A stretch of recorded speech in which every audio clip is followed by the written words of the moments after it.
দর্শক, সাম্প্রতিক সময়ে রেল মন্ত্রণালয়ের অধীনে বাংলাদেশের রেলওয়ের উপসহকারী প্রকৌশলীদের নিয়োগ পরীক্ষায় প্রশ্নপত্রের ঘটনা সহ বিভিন্ন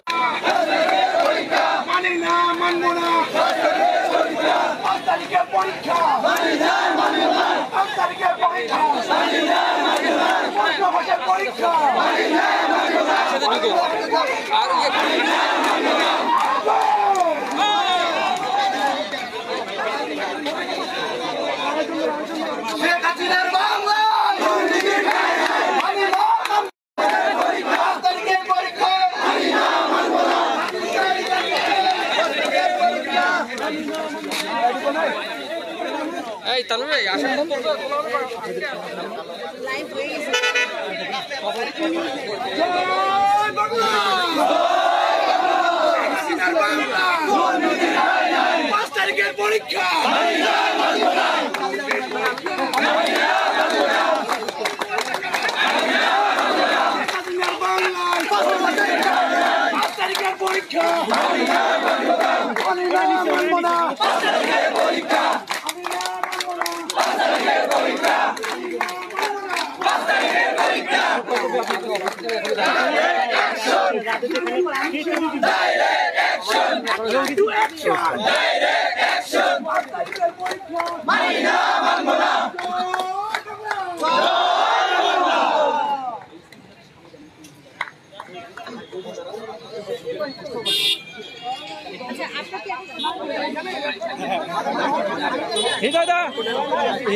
দর্শক, আপনারা দেখছেন প্রশ্ন ফাঁসের প্রতিবাদে পিএইচসির সামনে মানববন্ধন ও প্রতিবাদ সমাবেশ করছে চাকরি প্রত্যাশী ডিপ্লোমা প্রকৌশলীগণ। আপনারা দেখছেন রাজধানীর আগারগাঁয়ে পিএইচসির সামনে কিন্তু এই প্রতিবাদ সমাবেশের আয়োজন করেছে তারা।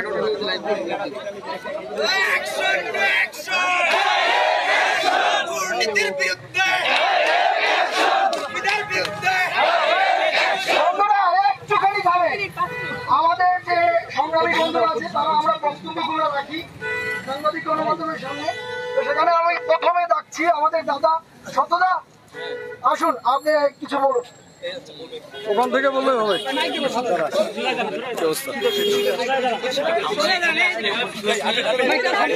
মাইকে বলেন একটু। আমরা গেলে ভালো হয়, এক জায়গায় সবাইকে, এখানে তো অল্প বুঝুন না। তো তোমরা চলে আসো দিদি, পিছনে দাঁড়াও।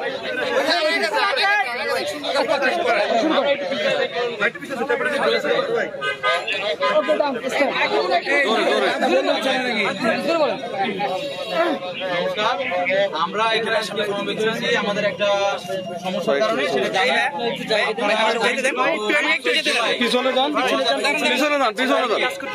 রেল মন্ত্রণালয়ের অধীন বাংলাদেশ রেলওয়ের উপসহকারী প্রকৌশলী বিভিন্ন যে পোস্ট আছে এবং 10ম গ্রেডের সেটা পরীক্ষা হয়েছে গত 5ই জুলাই 2024-এ। তো সেই পরীক্ষার প্রশ্ন ফাঁস হয়েছে এরকম একটা অভিযোগ এবং আমরা একটা রিপোর্ট দেখছি, যেটা চ্যানেল 24 আপনারা জানেন যে তারা দেখিয়েছে। সেই কারণে আমরা যাতে এই পরীক্ষাটা যাতে বিপিএসসি আবার বাতিল করে নতুন করে আবার যাতে পরীক্ষা নেয়, সেই দাবি আমরা জানানোর জন্য আমরা এখানে আসছি এবং এটা যেন খুব দ্রুত সময়ের মধ্যে সম্পন্ন করে নিয়োগটা।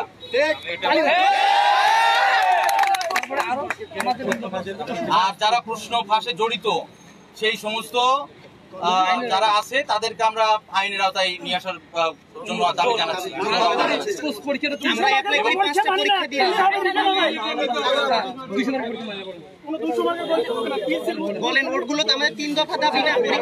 এরপরে আমরা যে বিভিন্ন পোস্টে অ্যাপ্লিকেশন করি সেখানে দেখা যায় কি একটা পরীক্ষা নিয়ে সবগুলোতেই আর কি পরীক্ষা দিতে হচ্ছে, যে কারণে আমরা একটা পরীক্ষা দিয়ে সবগুলো বিবেচনা না করে আমরা যেহেতু আলাদা আলাদা 5টা পরীক্ষা দিচ্ছি কিংবা 2টা পরীক্ষা দিচ্ছি, সেহেতু আমরা যেন 2টাতেই পরীক্ষা দিতে পারি এবং এতে যেন প্রিলিও হয় এবং রিটেনও হয়। রিটেন এটা যেন না হয়, এটা চাই না। এবং আমরা যে 5 তারিখে যে আমাদের সাথে যে ঘটনাটা ঘটেছে, আমরা যে মেধাবীদের যে অবস্থাটা এবং দুর্নীতি যেটা হয়েছে সেটা যেন তদন্ত করে ব্যবস্থা নেওয়া হয় এবং এই পরীক্ষাটা বাতিল করে আবার যেন পুনরায় খুব দ্রুত সময়ের মধ্যে যেন আবার পরীক্ষাটা ব্যবস্থা করা হয়। পরীক্ষাগুলো 3 ধাপে চাই, কারণ আমাদের পরীক্ষাগুলো আমি বলতেছি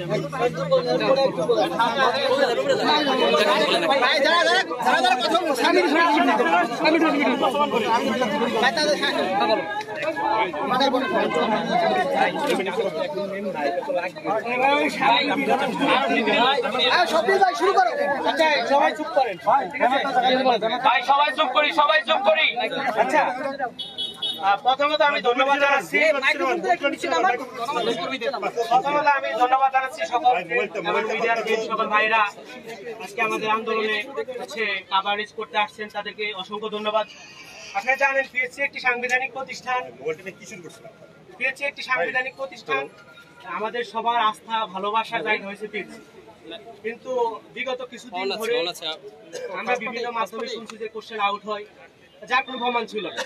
কিন্তু রিসেন্ট একটা বেসরকারি টিভি চ্যানেল 24 তাদেরকে ধন্যবাদ জানাচ্ছি। তারা হচ্ছে এই পিএসসির যে দুর্নীতি হচ্ছে, এই দুর্নীতিটাকে জনসম্মুখে এবং জনসাধারণের সামনে এনেছে, এবং এটা প্রমাণিত যে পিএসসি দুর্নীতি এটা এবং পিএসসি দুর্নীতি হয়েছে এটা প্রমাণিত। যারা দুর্নীতির সাথে জড়িত ছিল ইতিমধ্যে হচ্ছে আপনারা অবগত আছেন, যারা দুর্নীতির সাথে মানে প্রশ্ন পাশের সাথে জড়িত ছিল তারা স্টেটমেন্ট দিয়েছে এবং সেটা প্রমাণিত। এবং হ্যাঁ, আমরা প্রথমত সিআইডি এবং আইন শৃঙ্খলা বাহিনী ভাইদেরকে ধন্যবাদ জানাচ্ছি। তারা খুব তৎপর এবং অবগত আছেন যে তারা ইতিমধ্যে 17 জনকে গ্রেফতার করেছে।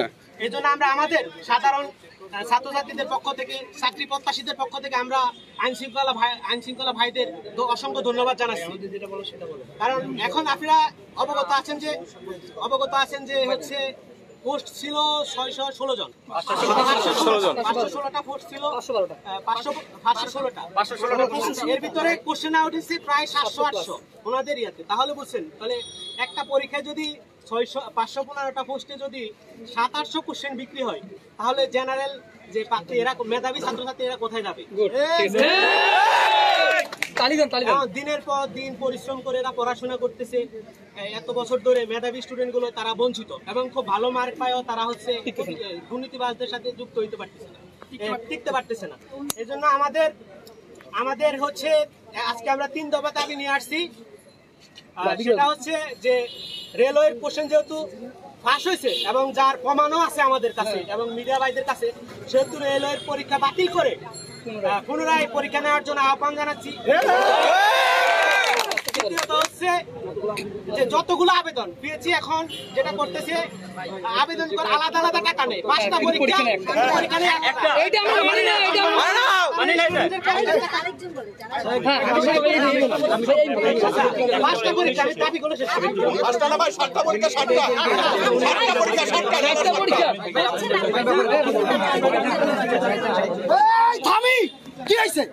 আরে নিজে কথা আমি কি আইছি ভাই? ভাই আমরা ঠিক আছে। আচ্ছা এতক্ষণ সবাই খালি পিএসসি দুর্নাম করতেছে কেন ভাই? আরে দুর্নাম করে না কেউ ভাই, দুর্নাম। আচ্ছা কথা শেষ করতে দাও। দুর্নাম করে না পিএসসি আমাদের সব প্রথমত কথা হচ্ছে আমি ছোটকালে ছিলাম নাট্যকার হইতে, বুঝছেন? তো আমি নাট্যকার হইতে পারি না, পরিবারের চাপ। তো পিএসসি আমার সেই নাটকের একটা চরিত্র বানাইছে, বিশিষ্ট ক্যারেক্টার, একটা মঞ্চ বানাইছে যে আমি নাটক করি, বুঝতে পারছি? আমার নাট্য অভিনেতা হওয়ার যে একটা শব্দ সেটা পিএসসি পূরণ করে। আরো কি কি পিএসসি আমার পূরণ করে? আমার ধরেন আমি খালি সিভিল ইঞ্জিনিয়ার, পিএসসি কি করে? সে ইলেকট্রিক্যালের পরীক্ষা নেয়, ইলেকট্রনিক্সের পরীক্ষা নেয়, সব পরীক্ষা নিয়ে সে আমার সব ইঞ্জিনিয়ার হওয়ার একটা সুযোগ করে দিয়েছে। পিএসসি খুব ধন্যবাদ দেওয়া উচিত। তারপর ধরেন যে আমরা একটা কথা জানি যে সবুরে মেওয়া বলে, এই কথা সত্যি কি জানেন? যখন দেখেন যে একটা পরীক্ষা 19 সালে সার্কুলার হয় আর 25 সালে এই পরীক্ষা হয়, তাইলে কি হয় কি বুঝে যায় যে সবুরই মেওয়া বলে। আমার একটা কথা হয়, ছোটকালে আমার খুব ইচ্ছা আছে যে আমি চোর পুলিশ খেলি, ঠিক আছে, খেলতে পারতাম, ঠিক আছে। এরপর কি হলো, এই চোর পুলিশ খেলা লেগে পিএসসি আমার হেল্প করছে। ধরেন একটা নিয়োগ দিছে, তুম করে রিট, আসো চোর পুলিশ খেলি, এই মামলা, এই রিট, এই ওইটা হইতাছে। এইরকম করতে করতে পিএসসি আমার নিয়ে আমার যত ইচ্ছা আছে সব আমার পিএসসি পূরণ করতেছে। Thank you PSC, thank you. অনেকে লাইভ আছে এখন, একটু পরে আমাদের মা বাবা, আমার বাপের ঘাম বেচা আমি এই চাকরির প্রিপারেশনে আছি। এই ঘাম বেচার দাম যদি একটা সাংবিধানিক প্রতিষ্ঠান না দিতে পারে তাহলে আমি এটা ব্যর্থতা। এই ব্যর্থতাকে পিএসসি নিজেই তদন্ত করবে এবং দোষীদের দৃষ্টান্তমূলক শাস্তি। বঙ্গবন্ধুর বাংলা।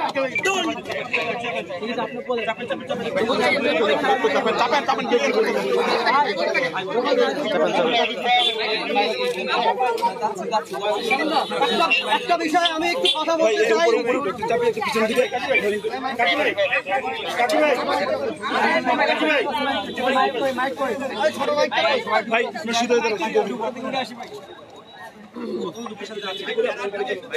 ওই পাশে যান, ওই পাশে গেলে আপনাদের ছবি উঠবে, যান।